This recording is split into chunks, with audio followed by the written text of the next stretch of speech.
Welcome everyone to Four Winds Fellowships. We are in our Bereans Bible Institute, module number 2.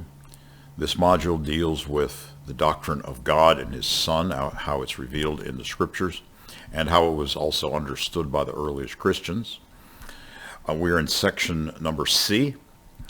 In this section, we're dealing with the angel of the Lord, or the Messenger of Yahweh, who appears throughout the books of Moses and in Joshua and in Judges, and then occasionally in the prophets.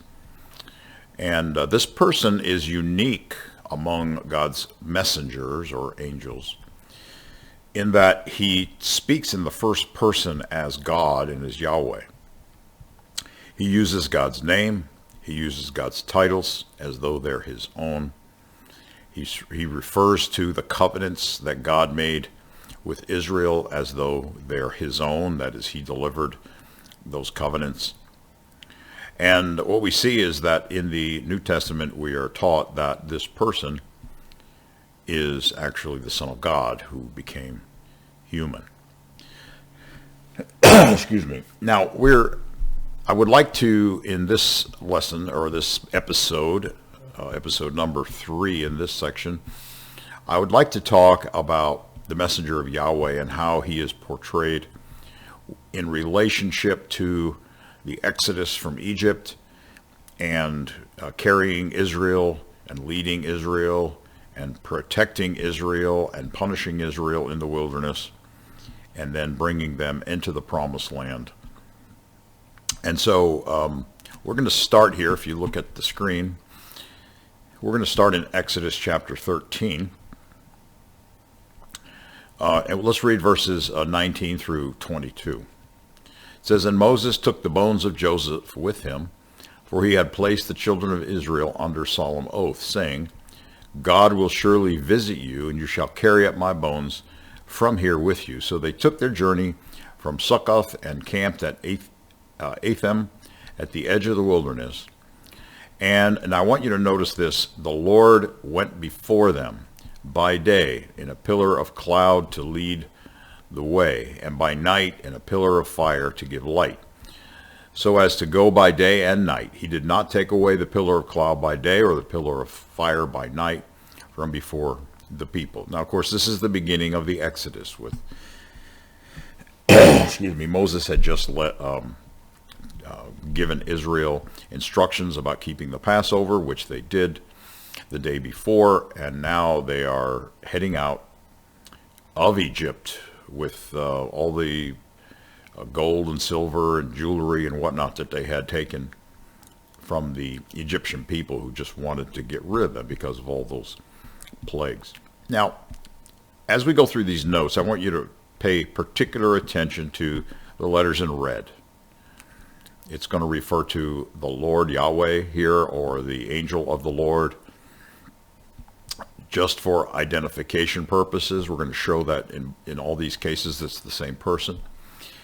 Also, I want you to pay close attention to the highlighted yellow words here. All of the highlighted yellow words refer to this person's actions in moving with the children of Israel. All right, either leading them, descending from heaven, things of that nature. Okay, so it's all his movements in relation to Israel.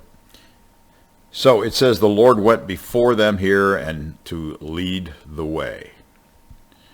And it's in the pillar of cloud and the pillar of fire that he's doing this. Okay, now here it says it's Yahweh doing this, but as we're going to see when we skip down to chapter 14 of Exodus, it's actually the angel of the Lord who is going before the camp of Israel, even though here it says Yahweh went before them. All right, so Exodus chapter 14, it says, beginning in verse 19, it says, "And the angel of God who went before the camp of Israel," note the connection to this passage, the previous passage, "moved and went behind them." So he's leading them first. Now when Pharaoh's army begins to pursue them, and they're sort of right up against the Red Sea, they can't move forward. So it says the angel of the Lord who went before the camp of Israel moved and went behind them. and the pillar of cloud went from before them and stood behind them. So it came between the camp of the Egyptians and the camp of Israel. Thus it was a cloud and darkness to the one, and it gave light by night to the other, so that the one did not come near the other all that night. Now verse 24. It says, Now it came to pass in the morning watch, that the Lord, or Yahweh, looked down upon the army of the Egyptians through the pillar of fire and cloud, and he troubled the army of the Egyptians. Now here we saw that's the angel of the Lord who went and moved behind them with the pillar of cloud. Here he's referred to as Yahweh. Now let's skip down to the incident at Mount Sinai, which occurred after the Red Sea was parted. They passed through the Red Sea. Pardon my cough. And they came to Mount Sinai, and then of course Moses was instructed to have the people prepare themselves, and on the third day Yahweh is going to come down on the Mount Sinai. So that's what we see here in Exodus 19. It says, Now Mount Sinai was completely in smoke, because the Lord, or Yahweh, descended upon it in fire. Now again, is this Yahweh himself? Is this the Father descending onto Mount Sinai? Or is this his messenger? Well, we'll see as we move on. All right, it says, Its smoke ascended like the smoke of a furnace, and the whole mountain quaked greatly. And when the blast of the trumpet sounded long, it became louder and louder. Moses spoke, and God answered him by voice. Notice it's God answered him by voice. That's important. Then the Lord, or Yahweh, came down upon Mount Sinai. Notice the descending here. On the top of the mountain, and the Lord, or Yahweh, called Moses to the top of the mountain, and Moses went up. Again, we're not told whether this is Yahweh himself or the messenger of Yahweh yet, but if we look at Stephen's account of this incident in Acts chapter 7, he's given his big speech, and Stephen interprets this as the angel, or Yahweh's messenger, who came down on Mount Sinai and spoke with Moses. So it says here in Acts 7:35 and also 38 through 39, it says, This Moses whom they rejected, saying, Who made you a ruler and a judge, is the one God sent to be a ruler and a deliverer. Notice this, by the hand of the angel, or the messenger, who appeared to him in the bush. Now this is an important statement, excuse me, because it makes it perfectly clear that the messenger of Yahweh who appeared in the burning bush some 40 years earlier, and then now Moses is leading Israel out of Egypt, the same messenger who appeared in the burning bush is the messenger who gave Moses the law on Mount Sinai. Let me read this again. Acts 7:35 and then 38 and 39. It says, This Moses whom they rejected, saying, Who made you a ruler and a judge, is the one God sent to be a ruler and a deliverer by the hand of the angel, or the messenger, who appeared to him in the bush. This is he who was in the congregation in the wilderness with the angel, or the messenger, who spoke to him on Mount Sinai. And with our fathers, the one who received the living oracles to give to us, whom our fathers would not obey, but rejected. In their hearts they turned back to Egypt. That is, our fathers would not obey the messenger of Yahweh. Now, what's important about Stephen's summary here is he links the angel of the Lord, the messenger of Yahweh, who appeared in the burning bush, as the same one who led Israel through the wilderness. It says, This is he, that is the angel who appeared to him in the bush. And then when you skip down to verse 38, it says, "This is he," referring back to Moses, "who was in the congregation in the wilderness with the angel who spoke to him on Mount Sinai." So the same angel or messenger of Yahweh that appeared in the burning bush is the one who spoke to Moses on Mount Sinai, called him up to the mountain, that what we read back here in Exodus chapter 19. It says Yahweh descended upon the mountain, and Yahweh called to Moses, called him up to the top of the mountain. Stephen says it was Yahweh's messenger who did these things. All right, so it's not just random angels of God appearing, one angel appearing in the burning bush, another angel, maybe on Mount Sinai, or another angel being the one that God said is going to lead Israel into the promised land. No, it's the same angel. Stephen makes that clear, the same messenger of God. All right, now, Exodus 23, 20 through 23, we've looked at this passage in a previous video, but it needs to be in the context of this whole Exodus scenario. It says in beginning of verse 20, it says, God says, "Behold, I send an angel," or a messenger. The Septuagint says, "my messenger," "before you." Note the highlighted in yellow words. He's talking about him moving and going with Israel, right? "I send my angel, my messenger, before you, to keep you in the way and to bring you into the place which I have prepared.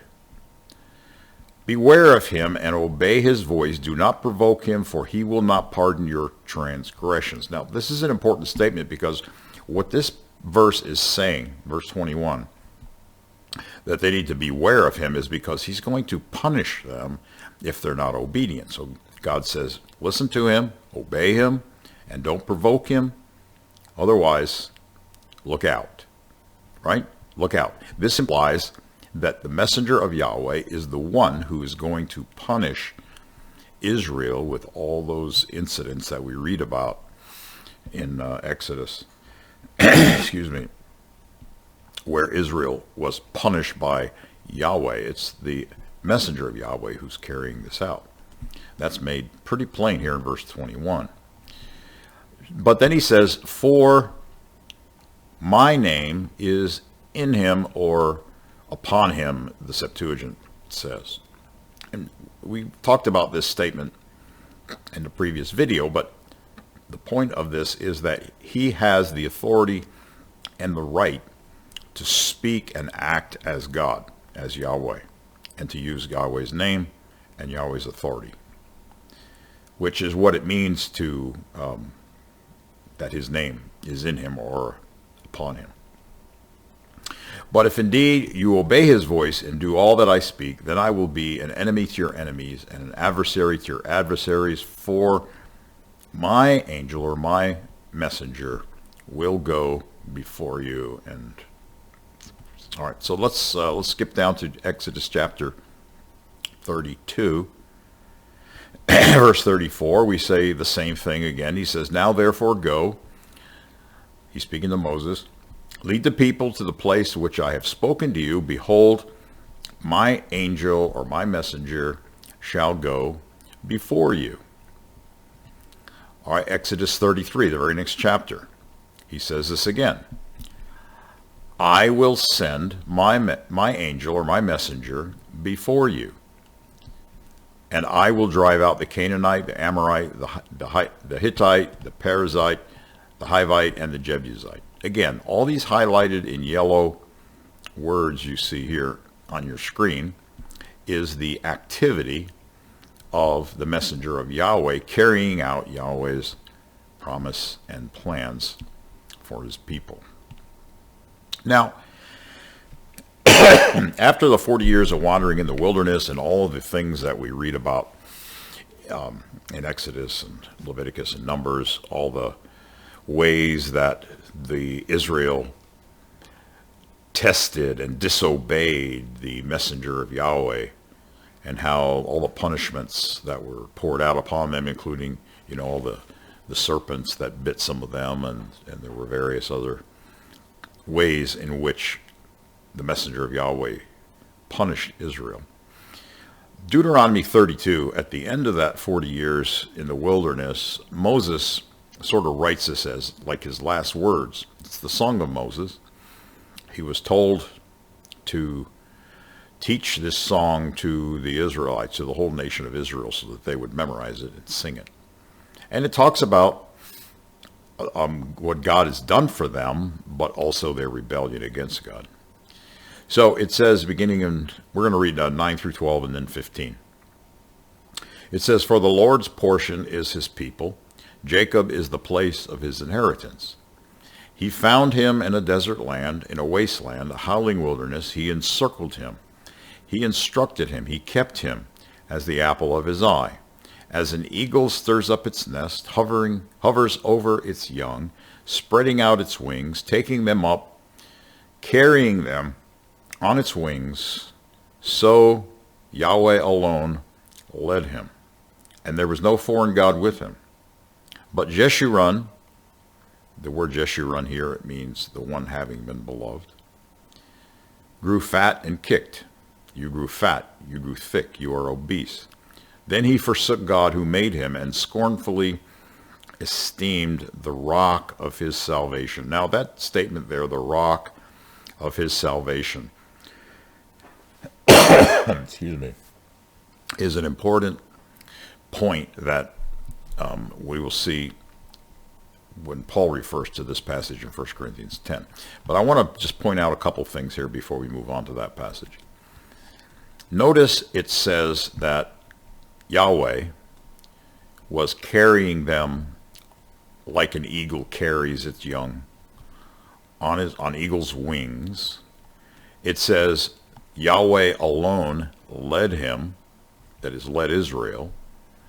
But how could Yahweh alone lead Israel, when we saw previously that God repeatedly said he's going to send his angel before them to lead them into the promised land, right? So when it says Yahweh alone led him, it doesn't mean he didn't use an agent. It means what we see right after it. There was no foreign god with him. That is, none of the foreign gods participated in any of this stuff. Yahweh alone, among the gods, if you will, led him, but he led him, or led Israel, through his agent, who is referred to as my messenger repeatedly in these passages. All right? But I want to point out this carrying them. He's in verse 11 it says, "As an eagle stirs up its nest, hovers over its young, spreading out its wings, taking them up, carrying them on its wings, so," or in this way, "the Lord alone led him." That is, like an eagle carrying Israel. All right, carrying them through the wilderness. All right, again, we'll see that it's the messenger of Yahweh who did this, and that's who is the rock of Israel's salvation, is the messenger of Yahweh. Let's look at what Paul says in 1 Corinthians chapter 10. He says, "Moreover, brethren, I do not want you to be unaware that all our fathers were under the cloud, all passed through the sea." And of course, they were under the cloud. What does that mean? Well, back in Exodus, it was the messenger of Yahweh who was in the cloud and speaking to Israel. It says, "They all drank the same spiritual drink, for they drank of that spiritual rock that followed them, and that rock was Christ." Now, I want to point out that the word spiritual there does not mean immaterial.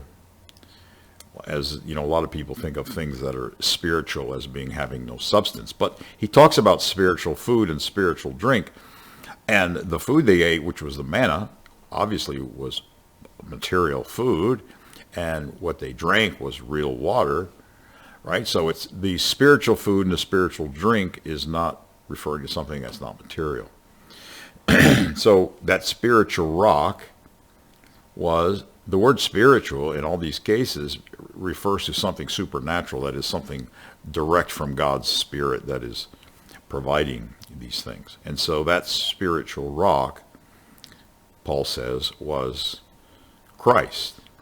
Christ was in the wilderness with Israel. Now, Paul did say that followed them, and some would say, well, I thought the messenger of Yahweh was leading Israel. But two things. One, keep in mind that the messenger of Yahweh and the pillar of cloud went before Israel, but also went behind them. We saw that, excuse me, in Exodus. But also the word that's translated followed them simply means accompanied. It doesn't mean walking behind them. All right. It simply means accompanied them, and it's used that way all throughout the Septuagint. All right, so that shouldn't be an issue. Look at verse 5. He says, but with most of them God was not well pleased, for their bodies were scattered in the wilderness. Now, of course, he's referring to the judgments that came upon them, because remember what God said about his messenger? He says, make sure you obey his voice, because he may not forgive your sins or overlook your sins. That is, he's going to bring punishment, which he did. Paul's saying that was Christ who did those things. Look at verse 9. He says, nor let us tempt Christ, as some of them also tempted and were destroyed by serpents. What is he saying here? He's saying that the Israelites in the wilderness tempted or tested Christ's patience, and because they tested his patience, some of them were destroyed by serpents. Well, that's a reference directly back to what we said, where he said, messenger of Yahweh, about him, that don't test him. Don't try him, because you're going to see his wrath. And that's exactly what Paul's talking about here. Now, one more New Testament passage in Jude 1:5. Now, I know that this is a minority translation. I have the ESV translation here. The New American Standard updated version also translates it this way. Most of your other versions don't, but they're wrong. Let me just read the verse and then I'll explain. He says, now, Jude speaking, now I want to remind you, although you once fully knew it, that Jesus, who saved a people out of the land of Egypt, afterward destroyed those who did not believe. All right, so most translations say the Lord who saved a people out of Egypt. But the earliest attested copies of Jude have Jesus here, not just Lord. All right.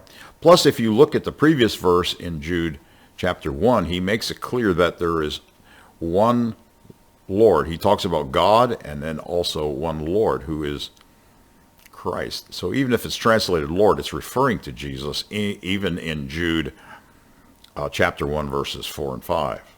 All right. But I want you to notice, we see the same thing that we saw with Paul in the previous passage in 1 Corinthians 10, where he talks about the rock that accompanied Israel was Christ, and he talks about the fact that they tested Christ's patience and that he judged them, he punished them because of that. And we see exactly the same thing here in Jude chapter 1 and verse 5. Now, let's go to Judges, and in chapter 2, verses 1 through 4. We looked at this passage in a previous video in this section, but I want to connect it to what we have just read here. All right, so after they're in the promised land, Joshua has brought them into the promised land. This angel of the Lord appears again. It says, then the angel of the Lord came up from Gilgal to Bochim and said, I led you up from Egypt. Again, the angel of the Lord speaking in the first person. I led you up from Egypt and brought you to this land, of which, notice this, I swore to your fathers. The angel or the messenger of Yahweh was God's agent who swore these oaths to Israel. All right? I swore to your fathers, And I said, I will never break my covenant with you. So he's claiming the Mount Sinai covenant here. The messenger of Yahweh is claiming the Mount Sinai covenant as my covenant with you. You shall make no covenant with the inhabitants of this land. You shall tear down their altars, but you have not obeyed my voice. Why have you done this? Therefore I also said, I will not drive them out before you, but they shall be thorns in your side, and their God shall be a snare to you. So it was when the angel of the Lord spoke these words to all the children of Israel that the people lifted up their voices and wept. So what's he saying here? He's saying, you have not obeyed my voice. What did God say when he said he was sending his angel or his messenger before them? Make sure that you obey his voice. Otherwise, you're going to find out his wrath. And so he's pointing this out to Israel here, even after they're in the promised land. All right, now I want to go back to Exodus 33, 7 through 23. You may remember in the first video in this series, we talked about the fact that the New Testament constantly says no one has ever seen God. He's referred to as the invisible God. John 1:18 says no one has seen God at any time, that the only begotten Son is the one who has made him known. So instead of seeing God, they saw the only begotten Son. That's pretty clear what John was saying in that passage. So let's start in Exodus 33, 7 through, and we're going to read 7 through 23. It's a bit of a lengthy section, but I think it's important. It says, verse 7, Moses took his tent and pitched it outside the camp, far from the camp, and called it the tabernacle of meeting. And it came to pass that everyone who sought the Lord went out to the tabernacle of meeting, which was outside the camp. So it was whenever Moses went out to the tabernacle, that is the tabernacle of meeting. This is not the tabernacle that housed the furniture and all that stuff that God commanded them to build. Whenever Moses went out to the tabernacle, that all the people rose, and each man stood at his tent door and watched Moses until he had gone into that tabernacle.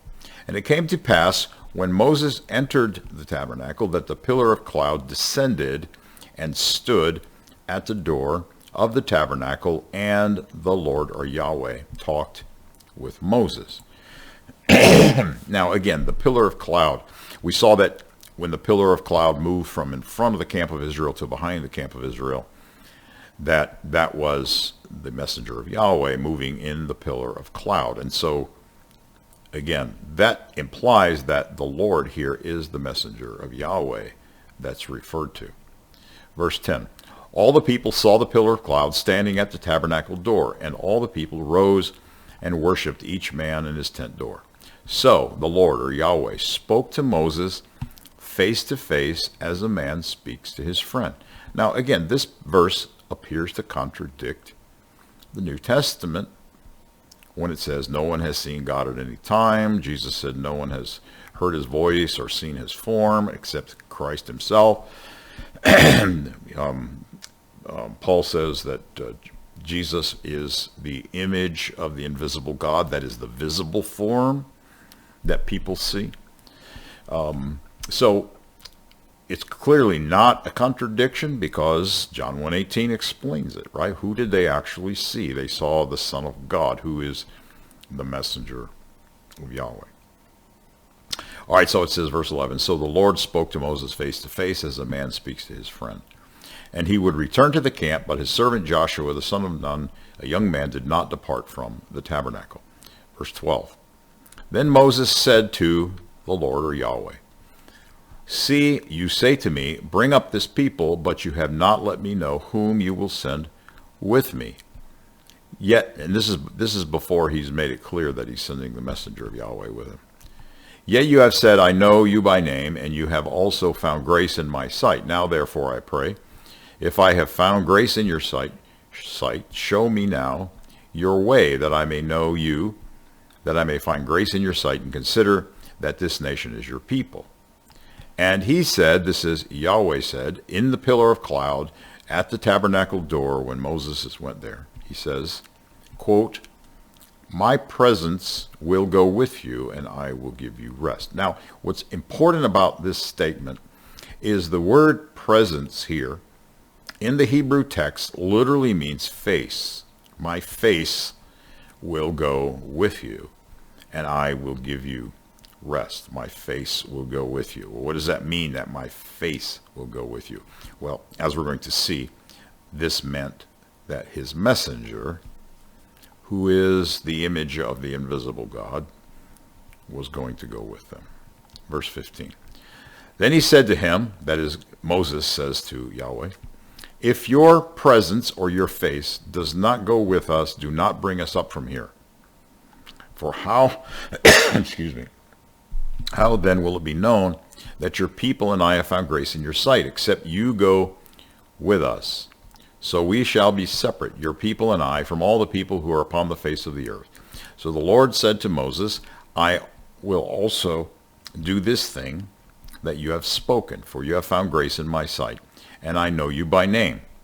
And he said, that is Moses said, please show me your glory. This is important here, your glory. He didn't say show me your face.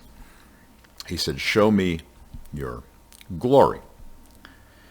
Because he's speaking face to face. Up here it says that he spoke to Moses face to face. So he says, show me your glory. Then he said, I will make all my goodness, the Septuagint says, I will make all my glory pass before you, and I will proclaim the name of the Lord before you. Notice he's speaking as though the Lord is a distinct person from him when he says, I'm going to do this, and I'm going to proclaim the name of the Lord when I pass before you. I will be gracious to whom I will be gracious, and I will have compassion on whom I will have compassion. But he said, you cannot see my face, for no man can see my face and live. Now, people confuse this because they think, okay, well, if he's speaking face to face, if he's speaking to the messenger of Yahweh, he sees his face. So why does he say, no one, you cannot see my face, for no man can see me and live? What he's saying is, in his full glory, because what Moses asked for when he's speaking face to face is to see his glory. He was appearing to Moses in the form of a man, as though he just looked like a normal man. But Moses wants to see more than just what looks like a normal man. He wants to see him in his powerful, what he actually really looks like, not this form that he was assuming in order to speak to Moses. And so Moses said, please show me your glory. That is how you actually really look in your unfiltered state, so to speak. And so he says, I will make all my goodness or my glory pass before you, but you can't see my face. That is, you can't see my face in its full glory. All right, because you wouldn't survive. Verse 22, so it shall be while my glory passes by. Notice, not my body passes by, but when my glory passes by, that I will put you in the cleft of the rock and will cover you with my hand while I pass by. Then I will take away my hand and you shall see my back, that is the glory of his back, but my face shall not be seen, that is in its fullness of glory. Now, what's important here is this verse in Isaiah 63 verse 9 summarizes all of this stuff that we have just read about the messenger of Yahweh bringing Israel and carrying Israel throughout that entire 40 years in the wilderness and even delivering them in the promised land. Isaiah 63:9 says this, referring to Israel, in all their affliction he was afflicted, and the angel of his presence, notice this, the angel of his presence, or literally face, saved them. That's an important point, because in the previous verses that we read, it doesn't use the phrase angel of his presence or face. He just says, I'm going to send my face or my presence is going to go with you. Excuse me. And then Moses says, if your presence or your face does not go with us, then don't send us. Don't bring us there. Right? So what Isaiah does is it combines these two terms, that is the angel or the messenger of Yahweh with Yahweh's presence or Yahweh's face, and it coins this whole new term, the angel or the messenger of his presence or face. All right, so it coins that term by combining those passages that we just read. So let me start again. Verse 9. In all their affliction he was afflicted. The angel or messenger of his presence or face saved them. In his love and in his mercy he redeemed them. And he lifted them and carried them all the days of old. Now again, we saw that he said he was going to carry them, or he carried them like a eagle carries its young. He says he carried them through the wilderness, and he did this by his agent, that is the messenger of Yahweh. He lifted and carried them all the days of old. Also, in Exodus 19:4, which we haven't actually looked at, God says that I carried you on eagle's wings and brought you to myself, referring to bringing them out of Egypt into the promised land. So we see this idea of carrying Israel repeated at least 3 times in the Old Testament. And we see, by comparing all these passages, that the way God did that was by means of the messenger of his presence. All right, the messenger of his face, that is Yahweh's messenger. All right, so now look at this passage in Hebrews 1:1-3. This is from the LGV. This is our translation. It says, God, formerly speaking at many times and in many ways to the fathers in the prophets, upon the conclusion of those days, spoke to us in the Son, whom he appointed heir of everything, through whom also he fashioned the ages, who being the radiance of the glory and exact image of his being. Now what is this? This is a reference to what Moses said, please show me your glory and let me see your face and all that stuff. He's speaking face to face with this person, the messenger of Yahweh, who appears to him and talks to him face to face. But he's not allowed to see all of his glory, but Moses knows that this is a very glorious being that he's not allowed to see completely in the fullness of his glory. But Hebrews is referring to that here when it says, who being, that is the Son, who being the radiance of the glory and the exact image of his being, that is Yahweh's face. And notice this, even carrying everything with a declaration of his power, even carrying everything. This is a reference to how Israel was carried by means of the angel of his presence in the wilderness, that it was, in fact, the Son. Hebrews 1:1-3 makes that point clear. Hebrews 1 has a lot more things in it that point to the preexistence of the Son. But this statement right here is a reference to these passages that we have been reading. So we're seeing little clues in the New Testament, in 1 Corinthians 10, in Jude chapter 1, and now here in Hebrews chapter 1, where all these statements in the Old Testament, that all we have to do is just take them at face value.